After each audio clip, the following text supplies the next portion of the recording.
Assalamualaikum warahmatullahi wabarakatuh. Selamat siang para peserta LAN Simposium 2 KONAS ke-19 Perhati KL 2022. Saya Dr. Rana sebagai MC dan atas nama panitia mengucapkan selamat datang di acara Lunch Simposium 2 KONAS ke-19 Perhati KL 2022 dengan tema Antibiotik in Laryngopharynx and Otology Area. Untuk memandu sesi ini, kami undang moderator Dr. Syahrial M. Hutahuruk, spesialis telinga, hidung, tenggorokan, bedah kepala leher, subspesialis laryngopharynx, konsultan.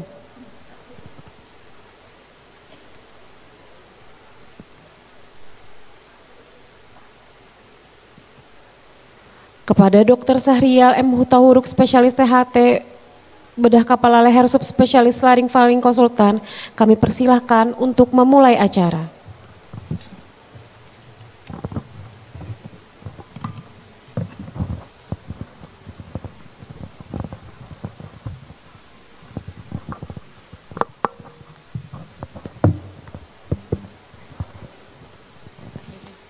Assalamualaikum warahmatullahi wabarakatuh. Selamat siang. Kita kembali masuk ke acara ilmiah siang ini, LAN Simposium, setelah kita makan siang. Siang ini ada dua pembicara yang akan membicarakan kasus terkait dengan infeksi di THT yang paling sering yang paling sering ditemui sehari-hari, yaitu tentang tonsilitis dan otitis media akut. Yang pertama adalah Dr. Ari Cahyono dari FKUI RSCM. Apakah sudah bisa ditayangkan kurikulum vitae Dr. Ari? Ya, Dr. Ari saat ini menjabat Ketua Kodi Laryngopharyngologi. Ya. Beliau staf pengajar di FKUI RSCM dengan berbagai pengalamannya yang mungkin bisa dibaca sendiri. Ya. Beliau hari ini akan membicarakan tentang antibiotik yang update untuk kasus tonsilitis. Untuk mempersingkat waktu, Dr. Ari, saya persilahkan untuk presentasinya.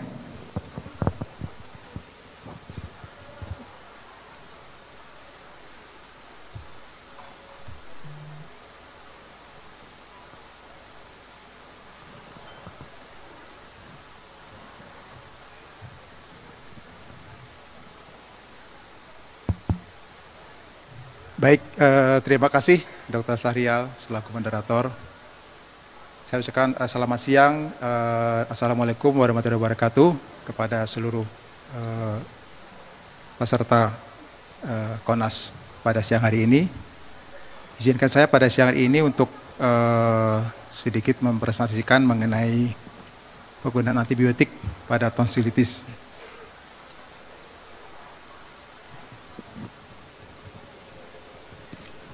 Jadi sebagai outline-nya adalah seperti ini, ya. Jadi seperti kita katakan bahwa tonsilitis ini adalah mungkin makanan sehari-hari bagi kita dokter THT, ya. Tapi tonsilitis ini juga merupakan bagian dari saluran napas atas, jadi infeksi saluran napas atas, ya. Di mana ISPA ini di negara kita masih merupakan problem, terutama pada anak, ya. Jadi oleh karena mortalitas dan morbiditasnya yang masih cukup tinggi, masih jadi problem di negara kita, apalagi setelah era pandemi ini, ya, jadi makin banyak kasus-kasus yang harus kita tangani, ya.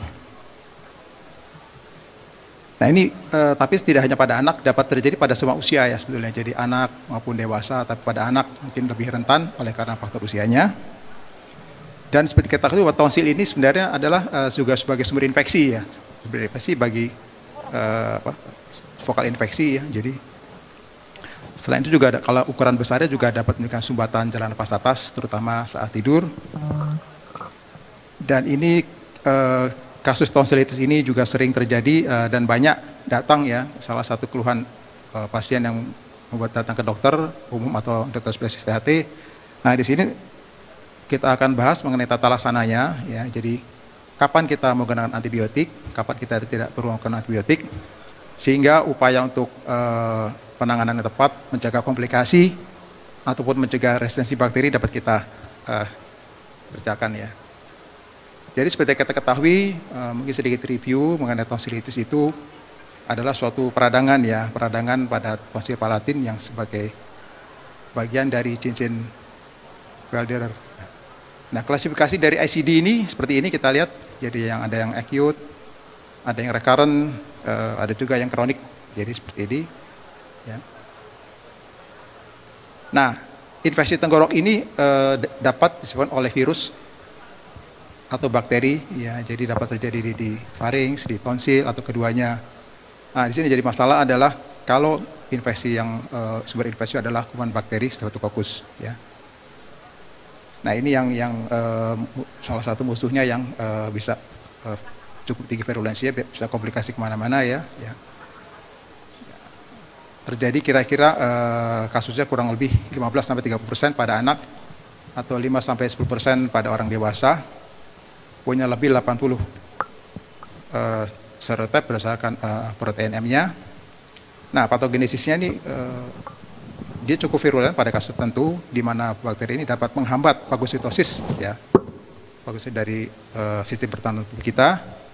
Dan kedua, jadi dia menghasilkan toksin, ya, toksin itu jadi multiple toksin yang dapat komplikasi jauh, ya. Jadi risiko transmisinya ya cukup moderate, ya, pada close contact dengan masa inkubasi kira-kira biasanya sekitar 12 jam sampai 5 hari, ya. Dikatakan dalam kerusakan dia dapat tanpa terapi dan recover dalam 1 bulan sampai 12 bulan, atau dengan terapi bisa kurang dari 4 bulan, ya.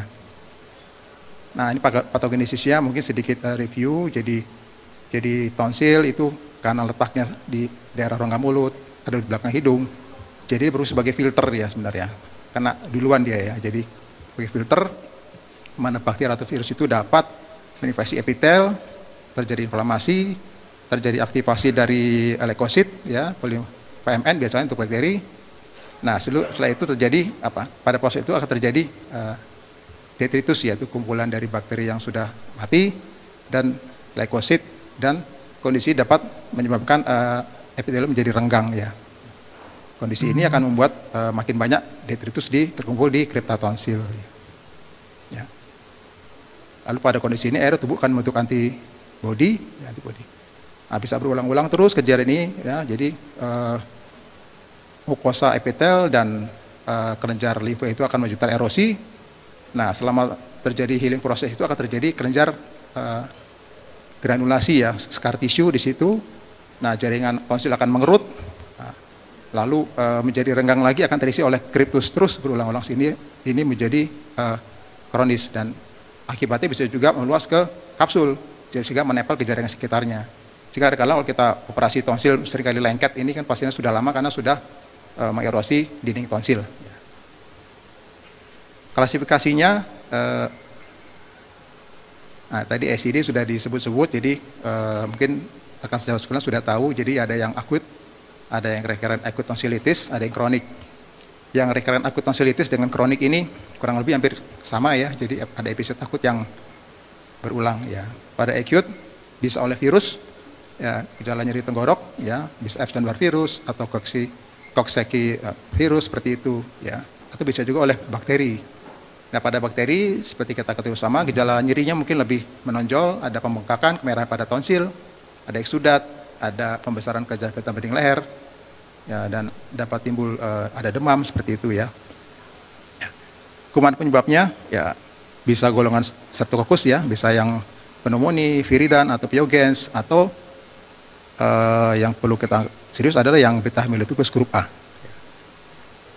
Nah, yang recurrent akut ini yang serangan akut yang berulang, ya, beberapa kali dalam setahun, ya. Yang kronik ini hampir mirip, ya, tapi kadang-kadang lebih lama, bisa menahun seperti ini, dan bisa juga dipicu oleh kasus-kasus seperti pasien perokok, seperti itu, ya, oral hygiene yang buruk, kondisi cuaca, kelelahan dan sebagainya, ya, dan makanan tertentu biasanya ya. Atau bisa juga terapi yang tidak adekuat pada kasus-kasus tonsilitis akut. Yang kronik, nah bakteria yang pada kasus ini seringkali jadi beralih ya oleh karena kondisi kronis. Tadi gram positif, jadi kadang-kala bercampur dengan gram negatif. Pada pemeriksaan mungkin hampir sama, dia ada detritus, kripti melebar seperti itu. Ya. Itu diagnostik. Nah, diagnostiknya jadi partisipasi klinis ya. Kita ketahui bersama, mungkin siapa sekalian sudah tahu. Jadi gejala dapat timbul mendadak. Ya, tadi yang nggak ada gejala pagi hari, atau sore hari mendadak nyeri tenggorokan yang ringan sampai berat gitu ya. Nah, ada juga hal lain seperti demam, ada rasa tidak nyaman di tenggorokan, tenggorokan kering, bau mulut, mual, muntah dan sebagainya ya. Biasa kalau virus. Tapi bisa juga yang lain nyeri mendalam yang khas sekali, sampai gangguan pernapasan oleh karena ukuran tonsil besar, adonis besar, lalu terjadi snoring, ya, atau infeksi ke kuping, ada infeksi kuping nanti akan dibahas oleh Dr. Lina, dan sleep apnea oleh karena ukuran yang besar menghambat jalan napas atas saat tidur. Nah, pemeriksaan fisik. Nah, ini ada salah satu penelitian, jadi tidak selalu demam ya. Jadi suhu demam 38 sampai 40 derajat penelitian punya sensitivitas hanya 37% dan spesifitas itu 60%, jadi tidak 100% demam. Sekarang kala demam belum tentu demam dia. Jadi nyata sensitivitasnya tidak terlalu tinggi. Dan juga pembesaran tonsil dengan eksudatan hiperemik ternyata dalam penelitian itu sensitivitasnya hanya 31% dan spesifitasnya 81%. Pembesaran kelenjar submandibula dan kelenjar lain yang di depan leher tuh ternyata juga punya sensitivitas yang terlalu tinggi, jadi 30% sampai 82%. Ya. Dan ada gejala lain yaitu kulit kemerahan ya, scar lantiform res. Ya.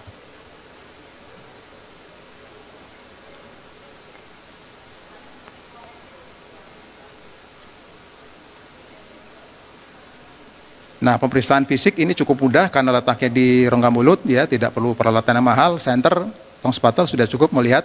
Dengan tong spatula sederhana bisa kita kerjakan. Ya, dilihat nilai dari warnanya, kemerahan apa tidak, pembesarannya, ukuran tonsil, pembesaran kripta, ditulis apa enggak, ya. Lalu biasanya ada hiperemis pada arkus anteriornya. Jadi ukuran tonsil sudah dipakai secara standar, jadi dari T0 tidak ada sudah operasi sampai ke T4 ya, jadi pembesaran tonsil seperti ini. Mungkin sejawat sudah tahu semuanya. Nah, kapan kita pakai antibiotik? Jadi era sekarang antibiotik itu sudah banyak yang resisten, jadi perkembangan kuman itu cukup pesat sekali. Yang resisten antibiotiknya cukup lambat penelitiannya. Ada pun antibiotik baru yang muncul lambat, dan ada yang baru pasti harganya juga mahal. Jadi penggunaan antibiotik itu harus kita hemat-hemat sesuai dengan indikasinya supaya tidak terjadi resistensi, tapi pasien masih bisa tertangani dengan baik. Nah, ini Central Score masih dipakai terutama untuk mendeteksi apakah infeksi ini disebabkan oleh kuman Streptococcus grup A. Ya. Nah, ini mungkin diulang sedikit. Jadi tadi suhu ya, jadi ada suhu lebih dari 30 derajat itu kita beli skor 1, tidak ada batuk ya. Lalu ada lymphadenopathy cervical anterior dan pembesaran. Ini yang standar ya, biasa bisa dipakai umur 15 sampai 44 tahun yang dipakai oleh sentor ya. Jadi kalau skornya 0 dari 1, itu infeksi Streptococcus itu rendah. Jadi pada kasus ini kemungkinan viral, jadi tidak perlu diberi antibiotik. Kalau 3 sampai 4, risiko untuk infeksi Streptococcus cukup tinggi ya, sehingga perlu dipertimbangkan untuk antibiotik ya. Nah, ini ada risikonya, jadi makin tinggi skor sentornya, makin tinggi risiko untuk terjadinya infeksi Streptococcus. Kita tahu Streptococcus bisa komplikasi jauh ya, ke ginjal, ke jantung, rheumatic heart disease, glomerulonefritis juga. Nah, tadi kan sentor untuk 15 sampai 44 tahun. Gimana kalau usianya 3 sampai 15? Ada modifikasi ya, jadi ada sedikit modifikasi ya, jadi nilainya ditambah 1 kalau kurang dari 15 tahun, plus 1 kalau kurang 15 tahun, dan kurangi 1 kalau lebih dari 45 tahun. Karena insiden streptococcus pada di atas 45 tahun itu lebih jarang, ya. Tapi Sentinel score ini tidak bisa dipakai pada anak usia di bawah 3 tahun. Nah, ini sudah dimodifikasi tadi. Jadi kalau yang usia 15 sampai 44 tidak perlu ada penambahan. Kalau usia 3 sampai 14 tahun ditambah 1 dan lebih dari 40 tahun dikurangi 1. Nah, ada penelitian ini jadi kurang lebih hampir sama. Jadi kalau makin tinggi skor sensornya, makin tinggi kemungkinan terjadi infeksi bakteri Streptococcus grup A beta hemolithicus. Nah, gimana untuk konfirmasi bakterial status bakteriologi apakah benar apa tidak? Jadi baku emasnya memang tetap dari kultur swab tenggorok, ya, atau yang mungkin belum ada di sini yaitu rapid antigen detection test. Jadi seperti kayak COVID seperti itu, tapi pada untuk kasus Streptococcus bisa lakukan ini secara cepat dan bisa lakukan sendiri sebenarnya. Nah, jadi kalau ini positif, kemungkinan besar adalah kuman Streptococcus grup A beta hemolithicus.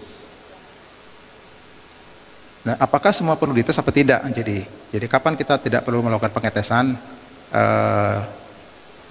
kultur tadi atau rapid antigen tadi pada kasus seperti apa? Jadi pada kasus anak dan dewasa dengan gejala tanda dan gejala seperti infeksi virus tadi, ya, seperti ada konjungtivitis, ada rinuria, ada stomatitis, ada batuk, diare dan sebagainya, itu kita tidak perlu melakukan tes terhadap Streptococcus ini.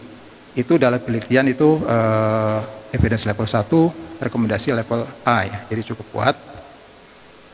Nah, pada anak di bawah 3 tahun juga tidak perlu dilakukan perusahaan ini dengan evidence level 2, level recommendation B. Nah, throat swab closure ini memang baku emas untuk dilakukan pemeriksaan pastinya, ya. Ya, tapi kalau positif memang Streptococcus, tapi kalau negatif belum tentu juga dia bukan Streptococcus. Bisa juga sudah lewat masa akutnya, sudah diberikan antibiotik dan sebagainya. Nah, ada keuntungannya. Jadi tadi etiologinya kalau kita lakukan etiologi kita tahu sehingga pengobatan lebih tepat. Tapi memang ada kerugian. Jadi di swab tidak langsung ada hasil, tunggu beberapa hari baru ada hasil. Nah, di sini ada kosong, ya, jadi perlu antibiotik apa tidak pada kasus seperti ini. Jadi karena jadi perdebatan perlu swab apa tidak nih pada kasus-kasus seperti ini, gitu, ya. Jadi, atau ini kan kalau belum ada hasil nanti delay nanti makin parah kalau betul bakteri misalnya. Nah, sebenarnya salah satu solusi adalah rapid antigen sebetulnya, karena dia punya spesifitas yang cukup tinggi, lebih dari 90%, ya. Jadi hasilnya cepat, terapi bisa cepat dimulai sebenarnya kalau sudah ada hasilnya, ya. Jadi sensitivitasnya lebih rendah daripada spesifitasnya, jadi berkisar 15 sampai 95 tergantung pada alatnya.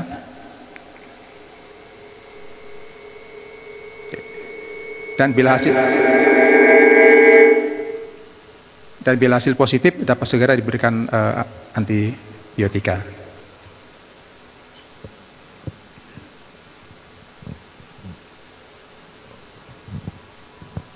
Nah, jadi dari nilai prediksi positif rapid antigen test ini bervariasi dari 77 sampai 97%, rata-rata sekitar 90%. Nilai prediksi negatifnya itu cukup tinggi juga, tuh 93 sampai 97%, rata-rata 95%. Ya. Cara pengambilannya sama, jadi pada tonsil dan inifaring, ya.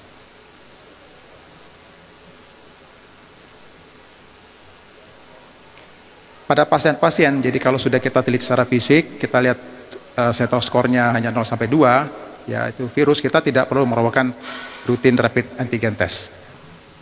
Ini contoh alatnya, ya. Jadi sebenarnya kalau ini ada, ini dapat diagnosis cepat sehingga komplikasi jauh, ya, seperti gangguan rheumatic heart disease atau post streptococcal glomerulonephritis dapat kita cegah dengan pemberian antibiotik yang adekuat. Nah, gimana dengan ASO? Ini kan banyak kita pakai, ya. Ini sebenarnya ASO tidak mengabarkan kondisi akut, ya. Kita kan ASTO ya, ASTO atau ASTO. Jadi anti streptolocin titer O ini baru terbentuk mungkin seminggu sampai 2 minggu setelah infeksi akut dan bertahan sekitar 2 sampai 3 bulan setelah itu hilang. Nah, jadi pada kasus seperti ini yang akut kita tidak merekomendasikan tes ASTO ini, ya. Jadi kalau masih akut, ya. Kalau positif pun itu infeksi sudah terjadi beberapa waktu sebelumnya, jadi bukan fase akut ya. Nah ini DD-nya yaitu difteria seperti ini yang dulu pernah sempat outbreak-nya ya. Nah mungkin agak jarang kita lihat air-air ini, jadi kadang-kadang kalau jarang lihat peserta didik juga kadang-kadang bingung melihatnya ini apa abses atau difteri atau apa ya. Jadi ya, sudah agak jarang ini tonsilitis karena difteri. Dan ada juga angina Plon-Vinson ya, jadi hampir mirip gejalanya. Ulceromembranous stomatitis, ini karena spirochaeta. Nah ini karena virus juga, ini karena mononukleosis infecciosa. Bilateral tonsilopharyngitis, ini karena virus ya. Dan ada juga yang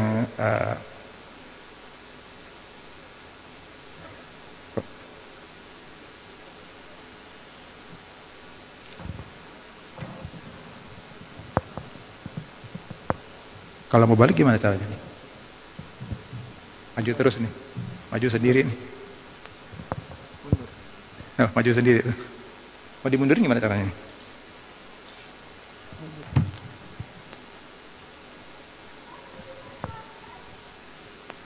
Tuh. Ya. Jalan sendiri slide-nya. Ya. Jalan sendiri slide-nya. Ya. Oke, terima kasih. Ya.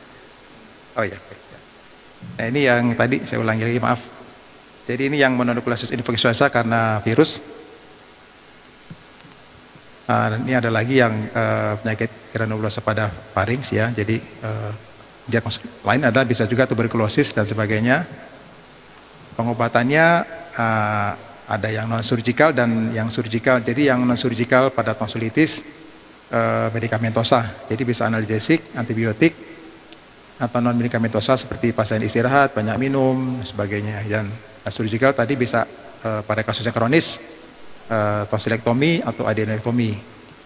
Atau kalau ada komplikasi misalnya tonsillar abses bisa juga insisi drenase.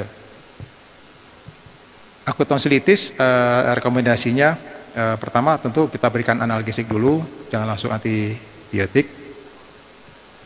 Antibiotik menurut sistem metode terakhir ternyata masih amoksisilin golongan standarnya ya. Jadi diberikan 10 hari, dosis diberikan sesuai dengan berat badan ya. Atau bisa juga penicillin V ya, yang oral diberikan juga selama 10 hari, atau agak jarang juga diberikan injeksi ya, saya kira agak jarang sekarang. Nah penicillin ini memang masih pilihan utama untuk mengobati faringitis karena Streptococcus grup A. Jadi dia punya efikasi yang sama untuk penicillin dan sering digunakan daripada penicillin V ya. Tapi memang tidak semua ada juga terapi lain apabila alergi dengan penicillin dapat diberikan golongan lain, yaitu golongan macrolide misalnya clarithromycin, azithromycin, atau bisa juga diberikan golongan spirosporin ya dengan efikasi yang tinggi ya. Jadi spirosporin ini walaupun tidak dipertimbangkan sebagai first line, tapi dapat digunakan sebagai alternatif ya kalau terapi pertama ada alergi ataupun mungkin ada gagal. Ya. Nah, jadi terapi pertamanya tetap di tabel kanan kita lihat ini adalah tetap amoksisilin ya. Oke, maaf. Tetap amoksisilin ya terapi pertamanya ya. Jadi apabila alergi bisa diberikan golongan lain, macrolide, atau juga diberikan dengan golongan lain, cephalosporin misalnya ya. Ini salah satu penelitian dengan salah satu cephalosporin ternyata dengan amoksisilin 10 hari dikatakan mempunyai rate eradikasi maupun efikasi rate yang hampir sama dengan pemberian 5 hari. Nah pada akut tonsilitis ya tadi kita lihat balik ke central score tadi, walaupun ini sudah lama tapi tetap dipakai. Kalau 1-2 kemungkinan virus ya kita harapkan dia bisa self limiting disease. Symptomatic treatment kita berikan untuk 3 hari. Apabila tidak ada perbaikan, kita anjurkan untuk swab tenggorok dan resistensi sebelum kita berikan antibiotik. Tapi bila skor central score 3-4, kemungkinannya suatu bakteri. Jadi Biasanya kita anjurkan juga untuk swab untuk tahu resistensi, tapi kita dapat segera memberikan antibiotik empiris. Waktunya 2 menit lagi, Dokter Ari. Terima kasih. Jadi apabila tidak ada fasilitas kultur atau swab itu dan antigen, kita dapat memberikan antibiotik segera apabila setoskor lebih dari 3-4, dan apabila 5 hari tidak perbaikan, kita perlu melakukan untuk swab. Ya. Nah, untuk kronik tonsilitis, jadi ini yang kita tahu, jadi ada konservatif dan pembedahan. Konservatif bisa simptomatik saja atau dengan mouthwash, surgery dengan tonsilektomi atau dengan atau tanpa adenektomi. Jadi ini indikasi tonsilektomi, ada absolut indikasi, kita sudah tahu relatif indikasi, dan adenektomi karena ada pembesaran dan ada osa, indikasinya. Nah, komplikasi harus kita, komplikasi ini salah satunya adalah pada anak tuh bisa terjadi otitis media dan sebagainya, periodontal abscess, retrofaring, bahkan sampai vokal infeksi terhadap pneumonia. Dan non supuratif ini jarang ya, tapi dia kalau komplikasi cukup fatal karena bisa terjadi tadi gangguan jantung, rheumatic heart disease, ataupun gangguan ginjal, acute glomerulonephritis, karena ginjal sekarang mungkin sedang naik daun ya, karena banyak kasusnya, tapi bukan ini mungkin penyebabnya. Dan kira-kira 1-3% anak dengan streptococcus ini dapat menjadi suatu rheumatic fever apabila tidak diobati antibiotik. Nah, salah satu studi dari Cochrane ternyata risiko terjadinya acute rheumatic fever ini 1,7% ya, dan risiko ini akan menurun apabila diberikan dengan antibiotik yang tepat. Jadi sebagai kesimpulannya, jadi kita harus terapi tonsilitis ini sesuai dengan penyebabnya, apakah virus atau bakteri, dan bila virus kita simptomatik, jangan buru-buru antibiotik. Bila bakteri kita dapat memberikan antibiotik sesuai dengan indikasi, ya mungkin prostatin dulu untuk mencegah komplikasi dan untuk mencegah resistensi bakteri ya. Dan setoskor saya kira masih bisa dipakai untuk sebagai pedoman untuk memahami apakah ini infeksi virus atau bakteri ya. Saya kira gitu. Terima kasih atas perhatiannya. Semoga bermanfaat. Assalamualaikum warahmatullahi wabarakatuh. Terima kasih Dokter Ari atas presentasinya yang sangat baik. Mungkin pertanyaan sedikit Dokter Ari. Sekarang kan banyak kasus sebenarnya tonsilitis pada anak nih. Kalau kita harus memberikan antibiotik, kemungkinan dalam bentuk sirup. Apakah ada yang ini? Apakah sekarang nggak jadi masalah gitu terkait dengan ini? Karena antibiotik kan juga tidak selalu bisa dibuat puyer.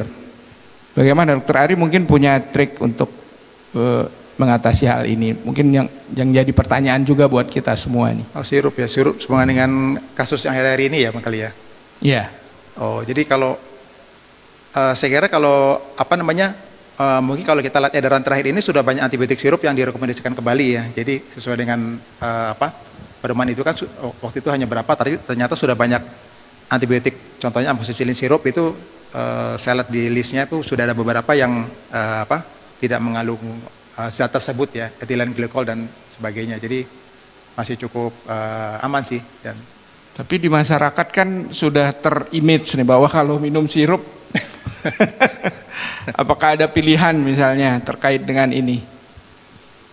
Ya mungkin kalau puyer ya bisa saja ya, mungkin dokter anak sudah lebih berpengalaman merasakan puyer ya, walaupun kadang-kadang kalau kita di farmasi juga mungkin kalau puyer itu kan standar obatnya justru kita tidak terkontrol, tergantung pada apotek masing-masing itu kan, mungkin apakah tercemar dengan zat tertentu di luar itu gitu ya. Jadi itu yang harus kita waspadai juga sebetulnya ya. Jadi ya mungkin pilihannya kalau obat yang baik harus tidak puyer atau yang dalam bentuk granul, jadi ya begitu mungkin bisa dicari antibiotik atau yang obat-obat dry syrup bisa juga ya. Jadi pasiennya bisa cari. Oke. Baik, terima kasih Dokter Ari. Mungkin nanti kalau ada waktu kita berdiskusi lagi. Tadi salah satu komplikasi dari tonsilitis adalah otitis media. Ya, jadi mungkin akan dilanjutkan oleh pembicara kedua, yaitu Dr. Lina Lasminingrum. Beliau adalah konsultan otologi dari Departemen THT FK Unpad dan Rumah Sakit Hasan Sadikin. Ya, di sini ada kurikulum vitae beliau. Beliau akan mempresentasikan tentang hal-hal terbaru dalam penata laksanaan otitis media akut. Baik, Dr. Lina, saya persilahkan. Iya, terima kasih Pak Moderator. Assalamualaikum warahmatullahi wabarakatuh. Selamat siang, salam sehat, salam sejahtera untuk kita semua. Mudah-mudahan semangat semua ya menjelang pesta demokrasi kita. Iya, pada kesempatan pagi hari ini saya akan membawakan mengenai paradigma baru dalam manajemen otitis media. Mungkin tidak terlalu baru juga sih sebetulnya, tetapi tidak ada update-update yang lebih lain. Baik, nggak kelihatan ya. Iya, kita akan membicarakan mengenai otitis media. Sebetulnya apa yang dibicarakan Dr. Ari tadi banyak miripnya nih sebenarnya, mungkin karena kita dalam satu saluran pernafasan ya. Otitis media itu adalah penyakit nyeri, otalgia dan fever. Jadi itu otalgia dan fever adalah otitis media. Jadi adalah suatu middle ear inflammation yang merupakan penyakit tersering kedua setelah infeksi saluran pernafasan atas. Jadi ini memang cukup luas cakupan dari otitis media ini. Jadi otitis media ini adalah suatu range spektrum penyakit yang cukup luas, ya, terdiri dari otitis media akut. Kalau kita sebut otitis media akut itu kita harus menemui fever dan otalgi. Dan pada pasien-pasien dengan otitis media akut sebetulnya ini banyak sekali pada anak-anak, di mana dia merupakan kelanjutan dari infeksi saluran pernafasan atas. Jadi dikatakan bahwa 94% infeksi saluran pernafasan atas ini bisa berlanjut menjadi otitis media akut. Atau penelitian lain dikatakan bahwa 1 dari 3 pasien atau anak-anak yang menderita infeksi saluran pernafasan atas ini akan menjadi berlanjut menjadi otitis media akut. Kalau otitis media akut terjadi lebih dari 3 kali dalam 6 bulan atau 4 kali dalam setahun, itu akan disebut sebagai recurrent otitis media. Jadi ini adalah suatu spektrum penyakit juga dari otitis media. Dan bila otitis nyeri dan nyerinya sudah hilang dan fevernya sudah hilang, tetapi kita masih temukan cairan di telinga tengah, itu disebut otitis media efusi.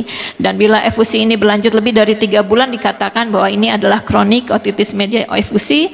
Kemudian spektrum lain adalah kronik otitis media, di mana ini sudah terjadi perforasi membran timpani dan juga adanya sekresi. Ya, ini epidemiologi akut otitis media. Ini adalah penyakit pada anak-anak tersering pada usia 6 sampai 15 tahun dan 6 sampai 15 bulan dan menurun setelah usia 5 tahun. 50 sampai 85% akan mendapat atau mengalami satu episode otitis media pada usia 3 tahun dan 30%-nya akan menderita lebih dari 2 atau 3 episode pada usia tersebut. Jadi otitis media ini adalah suatu penyakit yang merupakan interaksi dari berbagai hal. Ada 4 hal besar yang berinteraksi untuk otitis media ini, yaitu host sendiri, ya, terutama tadi tentang adenoid ya Dr. Ari. Kemudian kita lihat bahwa ada anak-anak itu tuba eustachius itu sangat pendek dan juga sempit, sehingga ini menyebabkan kemungkinan untuk terjadinya otitis media akut. Kemudian lingkungan dan mikrobial dan genetik. Nanti kita lihat apa saja. Oke, jadi otitis media akut sangat terkait dengan infeksi saluran pernafasan atas dan fungsi tuba. Kita tahu bahwa adanya infeksi saluran pernafasan atas akan menyebabkan fungsi tuba akan tertutup atau ada obstruksi dari fungsi tuba, sehingga fungsi ventilasi dari tuba itu akan terganggu, sehingga bisa menyebabkan tekanan negatif di telinga tengah dan kemudian terkumpulnya cairan di telinga tengah menyebabkan otitis media akut. Dan hal tersebut juga akan menyebabkan reflux, aspirasi atau insuflasi bakteri dari nasofaring ke telinga tengah. Ini sebetulnya dibuktikan dengan banyak penelitian bahwa kultur bakteri dari telinga tengah yang diambil dari middle ear efusi dan nasofaring itu sama. Kemudian penelitian lain menyebutkan bahwa dari dari Haemophilus influenza itu juga ditemukan sama antara nasofaring dan otitis media. Kemudian juga adanya genetik yang dilihat dari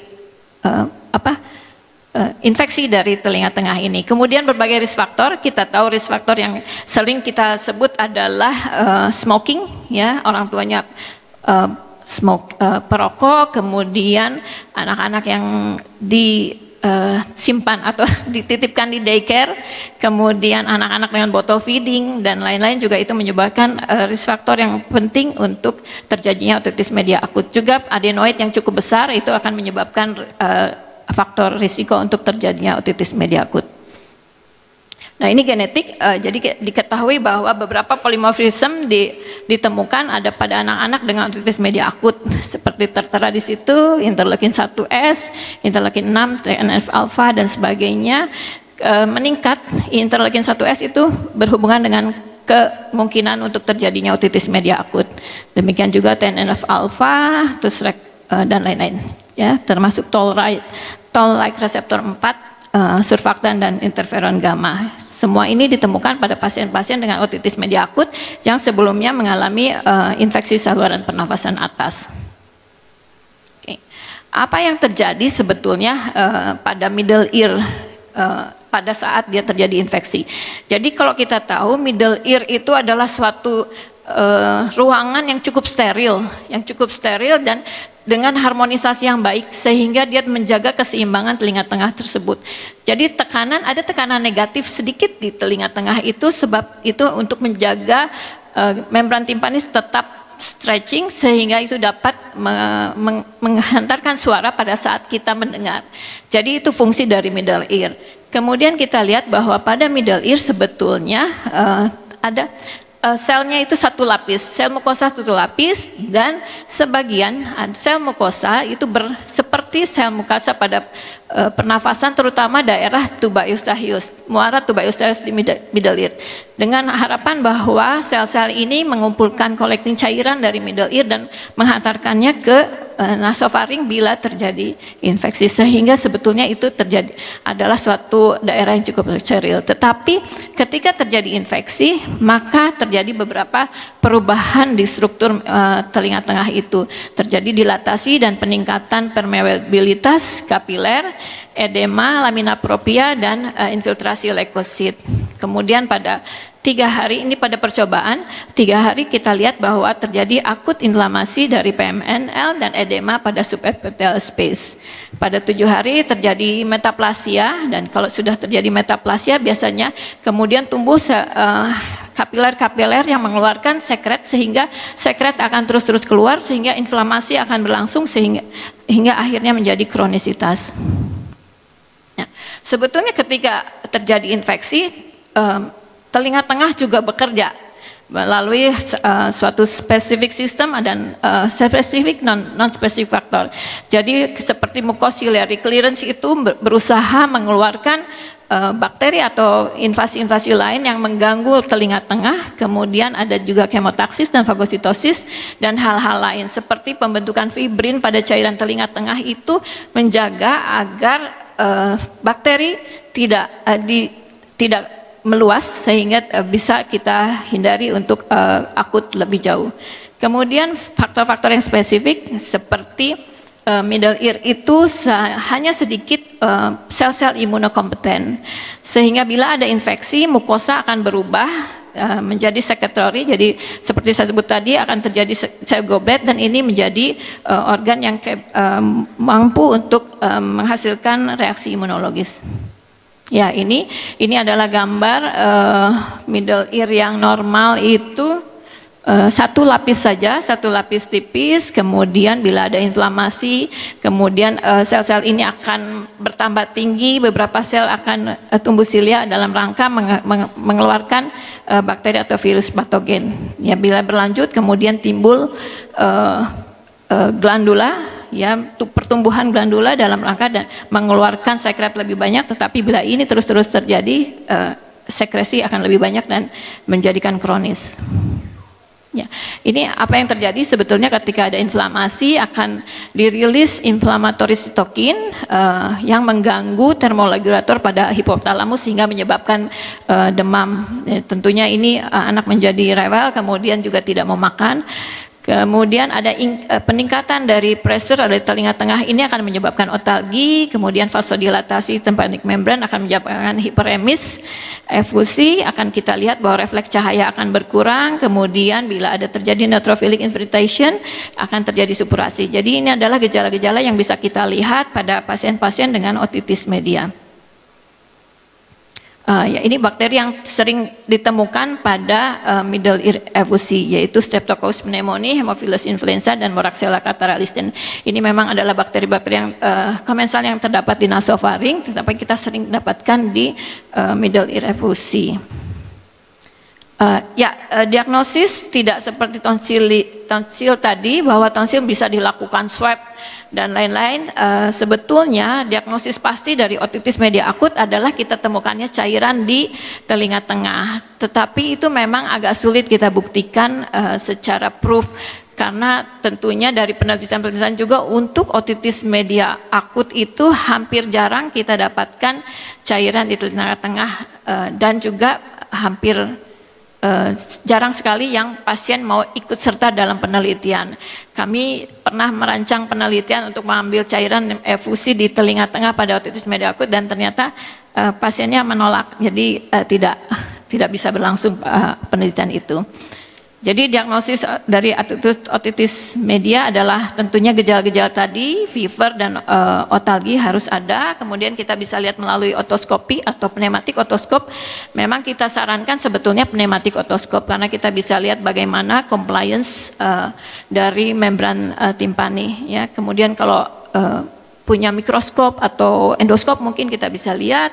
Timpanometri sangat membantu kita untuk melihat adakah cairan di telinga tengah, audiometri, dan timpanosentesis bila harus diperlukan tetapi ini sangat jarang. Kemudian imaging bila kita curiga sudah ada terjadi komplikasi.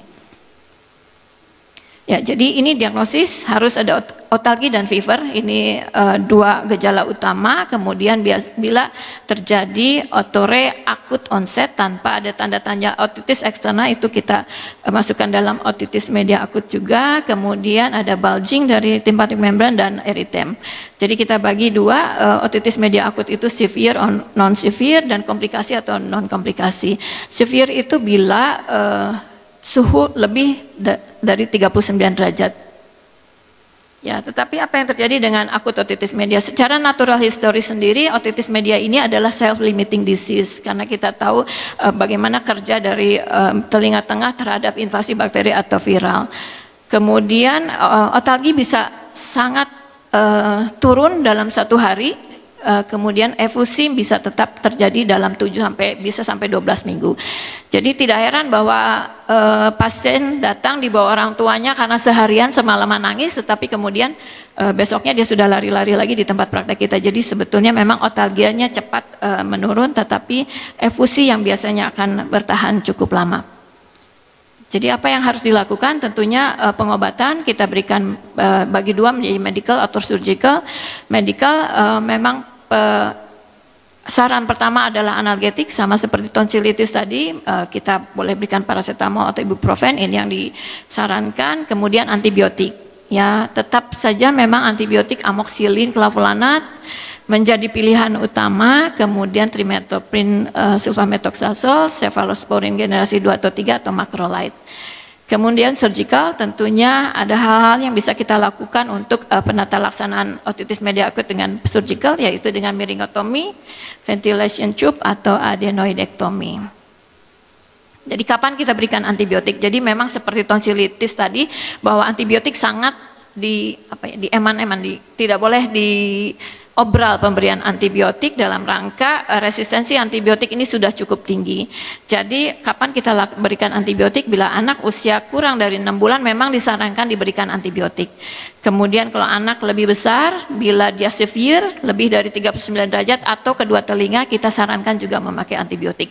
Di luar itu kita bisa lakukan watchful waiting, jadi kita bisa lihat dulu bagaimana dalam 3 hari perkembangan anak ini. Kalau misalnya fever menurun, otalgia menurun, kita bisa lanjutkan pengobatan dengan analgetik saja.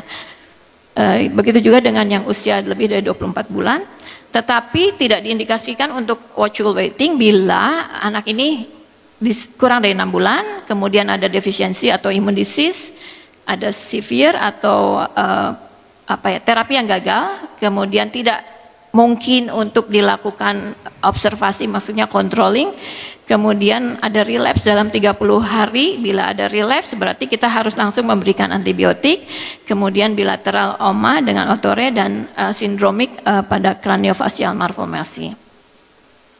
Oke, ini akut otitis media ya. Treatment pertama memang dikatakan amoxicillin atau dengan atau tanpa clavulanat. Kemudian bila pernah menggunakan amoxicillin clavulanat atau recurrent, kita tambahkan beta-lactam, kemudian lain-lain. Mungkin ini bisa dibaca. Nah, isunya adalah resistansi. Jadi dari penelitian bahwa penisilin sudah muncul resistensi, amoxicillin clavulanat juga sudah muncul resistensi, juga macrolide. Sehingga mungkin kita bisa masuk pilihan ke cephalosporin, dapat di first, second atau third generation. Tadi saya coba lihat bagaimana resistensi pada cephalosporin memang belum terlalu banyak penelitiannya. Kemudian ini adalah jurnal-jurnal yang mengatakan safety dan efikasi dari cefditoren Vivoxil sebagai cephalosporin generasi ketiga. Ya, ini kita lihat MICS comparison-nya antara cefditoren, cefdinir, amoxicillin dan asam clavulanat. Dikatakan dilihat di sini bahwa cefditoren memang unggul untuk Streptococcus pyogenes, MCIS-nya cukup rendah, kemudian Proteus vulgaris. Tetapi kalau kita lihat pada Klebsiella atau Haemophilus influenza mungkin tidak terlalu berbeda dengan antibiotik lain. Ya, kalau kita bicara mengenai cefditoren Vivoxil, dia adalah antibiotik spektrum luas, merupakan drug choice untuk communal infection dan lowest MIC untuk oral cephalosporin. Ya, pasien yang menderita OMA harus kita follow up karena kita tahu efusi itu akan akan bertahan mungkin 60-70% itu dalam 2 minggu bertahan. Kemudian 40% dalam 4 minggu dan 25% setelah 3 bulan. Jadi ini efusinya yang akan mengganggu anak-anak ini. Ya, jadi mungkin gangguan pada pendengaran anak-anak ini. Kemudian follow up selalu harus dilakukan 4-8 week untuk yang tidak komplikasi. Kita lakukan surgical bila perlu, yaitu myringotomy ventilation tube bila kita lihat bahwa efusi sangat mengganggu anak ini 3 bulan lebih dari 30 desibel, mungkin kita harus lakukan pemberian atau pemasangan myringotomy. Dan adenoidektomi mungkin bukan tonsilektomi tetapi adenoidektomi disarankan karena kita tahu bahwa adenoidektomi mungkin sebagai reservoir infeksi untuk terjadinya otitis media akut. Kemudian untuk otitis media akut dengan komplikasi dengan perforasi membran tipani kita lakukan myringoplasti. Ya, sebagai pencegahan secara umum akut otitis media itu bukan adalah penyakit simptomatik dan tidak diperlukan screening untuk mencari akut otitis media ini. Kemudian breastfeeding kita harus sarankan pada 6 bulan pertama, kemudian mencegah terpaparnya rokok, dan mungkin yang terpenting sekarang adalah vaksinasi untuk infeksi saluran pernafasan. Jadi take home message adalah akut otitis media adalah second most common health problem pada anak-anak setelah infeksi saluran nafas atas, dan ini adalah penyakit simptomatik dengan natural healing, jadi kita bisa tidak terlalu cepat memberikan antibiotik karena kita masih punya watchful waiting sebagai salah satu terapi kita. Jadi ada diagnostic tool juga untuk AOM, tapi sebetulnya otalgia dan fever merupakan simptom utama untuk otitis media akut. Kemudian antibiotik diberikan pada anak-anak lebih kecil dan kasus yang lebih severe, dan prevention untuk recurrent akut otitis media harus dilakukan. Mungkin itu dari saya. Terima kasih. Assalamualaikum warahmatullahi wabarakatuh. Terima kasih Dr. Lina atas presentasinya tentang otitis media akut ya. Sekali lagi, kasus tonsilitis dan otitis media akut merupakan dua kasus yang Dr. Ari bilang tadi makanan sehari-hari. Jadi mudah-mudahan dengan dua presentasi ini dapat mengupdate kita bagaimana menata laksana dengan baik dan aman buat pasien. Kita masih punya waktu 5 menit sebenarnya. Ya, jam 2 ya. Kalau memang ada yang ingin bertanya. Dan saya coba mengingatkan bahwa dua kasus ini, otitis media dan tonsilitis, itu sudah ada PNPK kalau tidak salah ya. Sudah ditandatangani oleh Menteri Kesehatan dan sudah berlaku sebagai guideline panduan kita di Indonesia dalam penata laksanaan tonsilitis dan otitis media. Jadi bisa dibuka di website Perhati, mungkin di situ ada PNPK, Panduan Nasional Panduan Nasional Penata Laksanaan Klinik ya terhadap dua penyakit ini. Mungkin ada yang mau bertanya ke dua pembicara kita terkait dengan penggunaan antibiotik terutama. Silakan.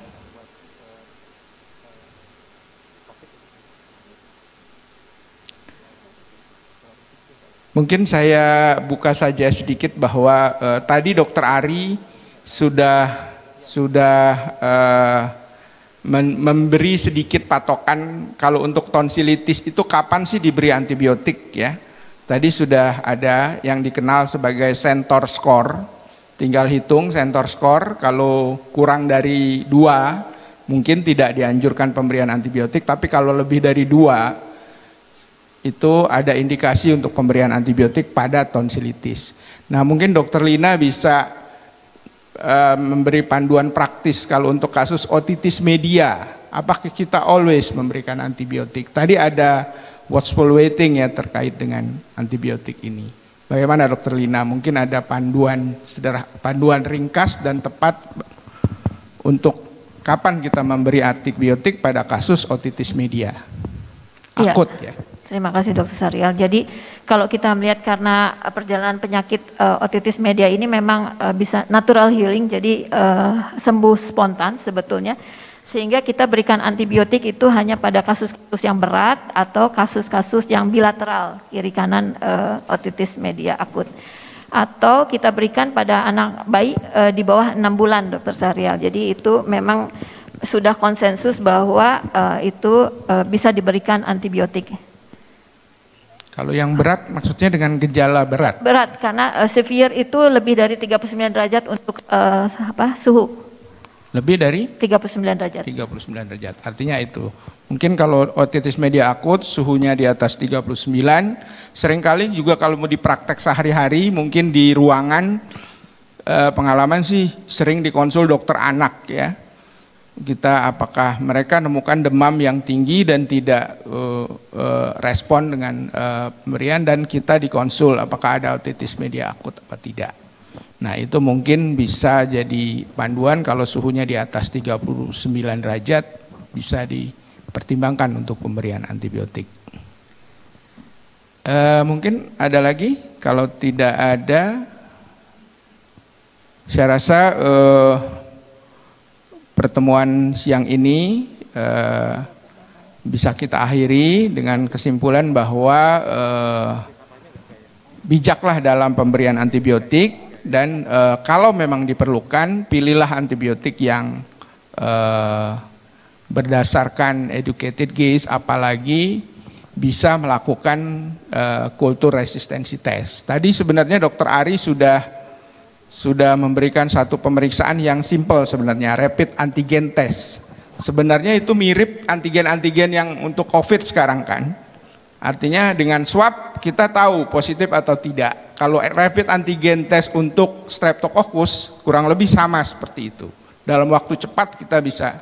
Artinya pasien dengan radang tenggorok, dengan tonsilitis atau dengan faringitis atau tonsilofaringitis kita bisa melakukan swab itu. Dan kita bisa langsung mengetahui ini ada Streptococcus beta hemolyticus atau tidak, karena potensi untuk mengalami komplikasi akibat eksotoksin itu besar tadi Dr. Ari ya. Kalau tidak diberikan antibiotik padahal dia adalah Streptococcus beta hemolyticus, dia akan memberikan komplikasi yang bahaya. Itu saja mungkin, terima kasih atas perhatiannya. Terima kasih Dr. Ari dan Dr. Lina. Assalamualaikum warahmatullahi wabarakatuh.